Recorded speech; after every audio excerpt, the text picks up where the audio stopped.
Second দিন lunch করার পর আমরা চলে এসেছিলাম এই গড় পঞ্চকোটের এই মন্দিরটাতে। ভীষণ সুন্দর ছিল চারিদিকের পরিবেশটা, আর সব থেকে আকর্ষণীয় ছিল এই মন্দিরটা। অনেক বছর পুরনো সেটা দেখেই বোঝা যাচ্ছে।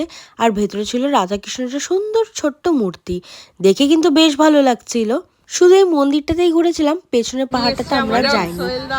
দুজন আছে তো madam, please take your tea. Thank you.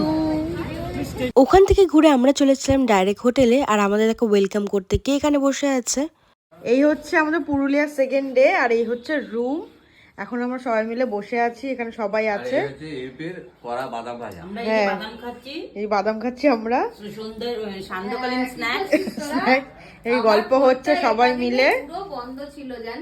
আর এখানে যাই মতো অলওয়েজ রেডি আর কি করতে, চশমা পরে বাথরুমে যাচ্ছে। রাতে আমরা লাঞ্চ করলাম বিরিয়ানি, এটাই পেয়েছিলাম সেই রাতে, আমাদের ভাগ্য ভালো।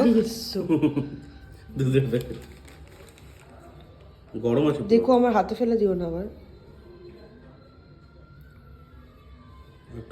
আমি এই হোটেলটাতে, আর এই সামনে ভিউটা জাস্ট অসাধারণ, একটা লেক রয়েছে।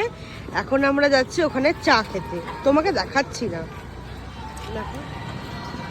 আমাকে তো দেখাবে না, না হিরোর মতো বরটাকে দেখাবে না, দেব ফেল হয়ে যাবে আমি থাকলে সামনে।